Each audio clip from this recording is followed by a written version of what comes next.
தாக்குதலுக்கு உள்ளாக்கப்பட்ட எம்எல்ஏ அருள் நம்மோடு தொலைபேசி வாயிலாக இணைந்திருக்கிறார். சார் வணக்கம். திரு அருள் இணைப்புல இருக்கீங்க சார், வணக்கம். ஐயா, என்ன நடந்ததுங்க ஐயா? உங்க மேல தாக்குதல், அது தொடர்பான காட்சிகளை பாக்குறோம், என்ன நடந்ததுன்னு விளக்க முடியுமா? பெத்தநாயகம்பாளையம் ஒன்றிய செயலாளருடைய தந்தை இறந்துட்டாருங்க. அது இறந்ததுனால நாங்க அந்த துக்கத்தை விசாரிக்கிறதுக்காக போனோம்.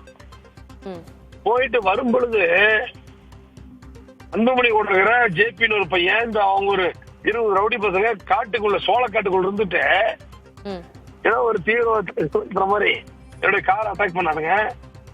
இருந்தாங்க, கார் அடிச்சு ஒரு பெரிய பட்டாக்கத்தி, அந்த இது இரும்பு பைப்பு எல்லாம் எடுத்துக்கிட்டு எனக்கு கொலை செய்ய நோக்கத்தான் வந்தானுங்க. காவல்துறை தடுத்துச்சு, எங்க கூட இருந்த இளைஞர்கள் தடுத்தாங்க.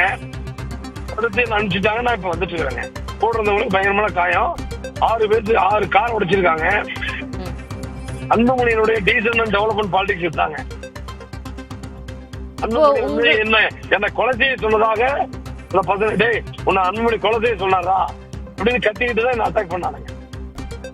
அப்போ அவங்க எல்லாருடைய முகங்களையும் நீங்க பார்த்திருக்கீங்க. அவங்க எல்லாம் கட்சியில இருக்கிறவங்களா, யாருன்னு உங்களால சொல்ல முடியுமா? அடையாளத்தோட சொல்ல முடியுமா? அன்புமணி கூட இருக்கிறவங்க தாங்க.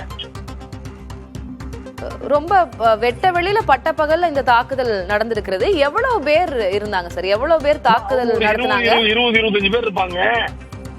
நாங்க 50 பேர் இருந்தாலும் நான் யாரும் என்ன சொல்லிட்டு கார் விட்டு யாரும் இறங்கக்கூடாதுட்டேன். நம்ம நோக்கம் துக்க விசாரிக்க போனா துக்கத்தோட முடியணும்னு சொல்லி நம்ம நினைச்சிட்டு இருந்தோம். ஆனா அவங்க நோக்கம் என்ன கொல்லணுங்கிறது நோக்கம். அந்த பையன் சொல்றான், டே உன்னை கொன்ன சொல்றாரா, அண்ணன் உன்னை கொன்ன சொல்றாரா, அன்புமணி என்ன கொல்ல சொல்றாரா அப்படின்னு கத்திக்கிட்டு தான் அந்த கத்தி எடுத்துட்டு என்ன தாக்குறானுங்க. இப்போ அன்புமணி தரப்பு தான் அப்படின்னு அவ்வளவு உறுதியாக எப்படி சொல்கிறீங்க சார்? நீங்க அதுக்கான வீடியோ காட்சிகள் ஏதேனும் வச்சிருக்கீங்களா? கூட இருக்கிறவங்க ஏதாவது ரெக்கார்ட் பண்ணிருக்காங்களா? ஆதாரங்கள் எல்லா ஆதாரம் இருக்குங்க. ஜேபின்னு சொல்லிட்டு ஒரு பையன், ஜெயபிரகாஷ்னு, அவன்தான் மாவட்ட செயலாளர். அந்த பையன் தான் அந்த பையனோட தலைமையில தான் அடிக்கிறான். காரியம் அவன் தான் அவனுக்கு கத்தி எடுத்து சொல்ல வரானுங்க. எப்படி காப்பாற்றப்பட்டீங்க? அங்க நிறைய பேர் இருக்கிறத பாக்குறோம். உங்களுடைய ஆதரவாளர்கள் இல்ல ஊர் மக்கள் எல்லாம் சேர்ந்து அவங்களை எதிர்த்தாங்களா, இல்ல உங்க கூட வண்டியில பயணம் பண்ணவங்க எதிர்த்தாங்களா?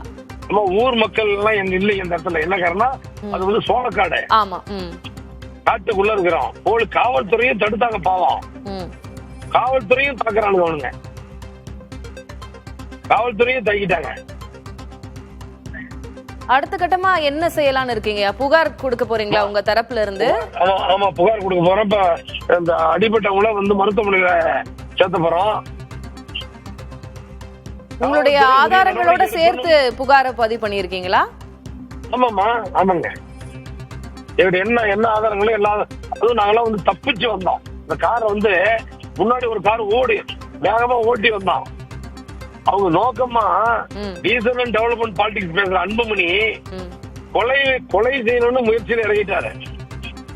முன்பாக எங்களுடைய செய்தியாளர் பேசும்போது சொல்லியிருந்தாரு, இனிமேல் அண்ணனுடைய தலைவருடைய உத்தரவுக்கெல்லாம் நாங்க காத்திருக்க மாட்டோம், நாங்களே எதிர்ப்போம் அப்படின்னு கட்சியில் இருக்கிறவங்க சொன்னதா எங்களுடைய செய்தியாளர் பதிவு செஞ்சிருந்தாரு. இது அன்புமணி அவர்களுடைய தரப்பு, அவருடைய உத்தரவின் பேர்ல தான் இதெல்லாம் நடந்தது அப்படின்னு சொல்லிட முடியுமா? அவருடைய இசைவு இல்லாம கூட யாரேனும் உங்களுக்கு பிடிக்காதவர்கள் இல்ல உங்களுடைய எதிர்நிலையில இருக்கிறவங்க இதனை செஞ்சிருக்கலாம் இல்லையா? அந்த பையனமா கோவிட் டைம்ல நான் தான் உயிர் காப்பாத்திட்டேன். அந்த தம்பியெல்லாம் பாவம், அவன் என்ன பண்ண மாட்டான். அந்த மாதிரி சொல்றானுங்க, அன்புமணி உன்னை கொல்ல சொன்னாரு அப்படின்னு சொல்லிதான் தாக்குறானுங்க என்ன. நன்றிங்க. நீங்க இணைப்புல என்ன நடந்ததுன்னு விவரித்து சொல்லுங்க. ஜெயங்கொண்டத்துல கட்சி நீக்கப்பட்ட ஒருத்தர் பேசுறான், வீடு போது தாக்குன்னு சொல்லி பேசுறான். அதை சிரிச்சு ரசிக்கிறாரு. அப்படி என்ன அர்த்தம் பேசுறாங்க அவங்க.